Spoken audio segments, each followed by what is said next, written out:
I'd like to use this opportunity to thank whomever is commenting on these videos. Even if I don't agree with what you say, I really need this feedback to know what are the things that people care about, what are the places that I need to put more emphasis on, and sometimes to inspire me to make more videos and things that I don't think about the fact that they are interesting. But it also puts me in a position where often I have to I feel like I need to respond. If someone gave their opinion, I feel like I should respond. And there was one time when someone wrote something. I won't repeat it. And then they asked, "Are they wrong?" And I didn't, and I answered them. But I realized that this is like actually something that I really should address. What is true? What is wrong? Like, this isn't regular, like just another theory about I don't know, the gravity or something. This theory has much greater implications, and they have implications on the question of what's true. So, like when I wrote the book Metadimensional, when I just started writing it, in the beginning I had like a few ideas here and there, and I kind of played with them with my, like, without writing them yet. And then I realized this thing, and then it hit me, and then this changes everything. And in the introduction chapter, I read like this changed. I realized this changed everything. And what is this thing?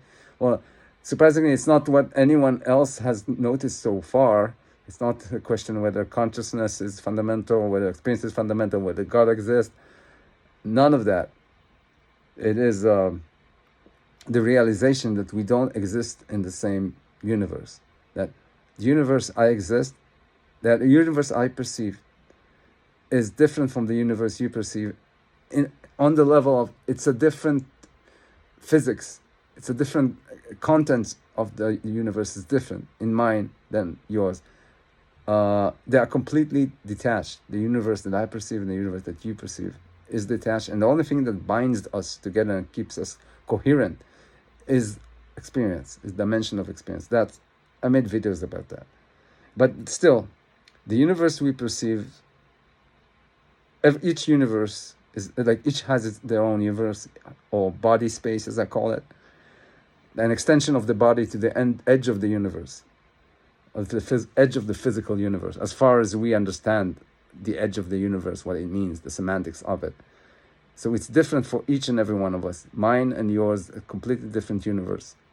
I am the only occupant, only experiential agent in my universe. But other experiential agents affect my universe through the dimension of experience. So it's not solipsism, but it's kind of weirdly similar to solipsism. Okay. So, but the implications of it is that if the physical universe that I exist in is different from the physical universe that you exist in, then what's true physically, or like what you'd call real, what's real for you is different from what's real for me. It's not because I don't see what you see, I don't understand properly my reality. I understand it perfectly, and it's different from yours, and it is indeed different from yours. And unless we reconcile them, and our brains are very much attuned to such reconciliations, but unless we reconcile, we are going to exist in different universes, and there's not going to be a way to put them in the same, to argue that they are the same. So this has a strong, very significant implication on what's true. So what is true? When someone asks me, is it true? Then what is true? Well, okay, so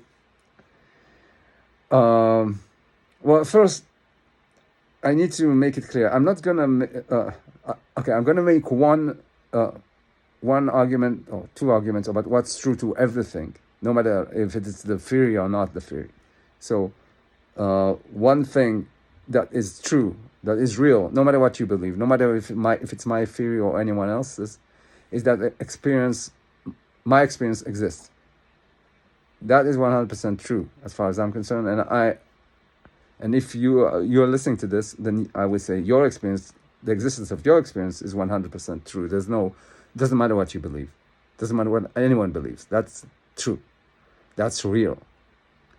The other thing, which is something that people don't really realize unless they don't, and that's that metaphysical inconsistency must exist. That things must there has to be things that have no cause, that there is no reason why they should exist, but they exist nonetheless. And there are something in the structure is like contradicts itself. If everything is causal, then something is not causal. If something exists but doesn't persist, or persists but doesn't exist, I won't go into all the what is that, but metaphysical inconsistency must exist. That's true no matter what you believe, because whatever is the true explanation of reality according to Gold's incomplete theorem, there are things there that are true while they are not covered not explained by the theory, meaning they have no explanation. Okay, so this is true for everyone. Okay, so no, if you accept what's false for everyone is if you contradict yourself and you don't have a way to live with that. If you don't know that you contradict yourself, then you're wrong, and not because I said so, or not because of some principle of the universe. It's because you simply don't understand that you contradict yourself. If you go through follow your arguments, you would realize that, whoops, I don't agree with what I just thought. So if you are in that camp, then you are wrong, and you are wrong not because I said so, because you said so. Many times I would be offered just a portion of an argument, and without the rest, I wouldn't be able to tell that this is actually the case. That someone gave me a contradictory argument that they would not accept if they understood its extent. So if someone gives me something like that, then yeah, that would be wrong.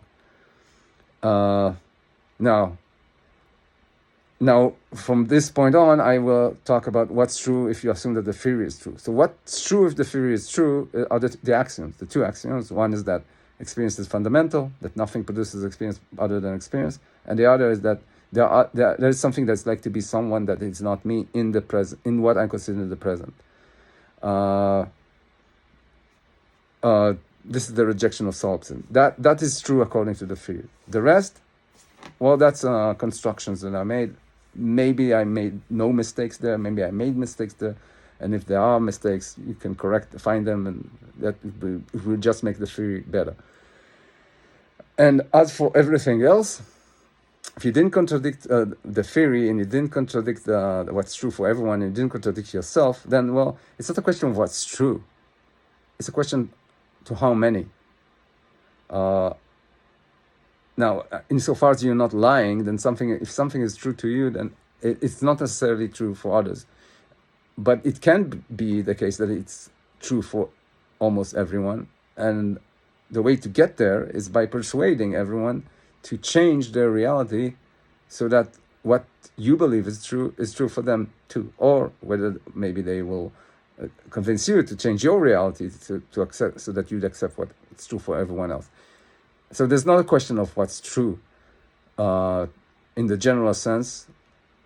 It's a question of dominance of an idea and the implications of it. So when someone asks me if they're wrong, it's kind of hard to answer that. Like, are you contradicting yourself? Are you in a minority? Are you contradicting the principles of the theory? Are you contradicting the existence of experience or metaphysical consistency? I don't know.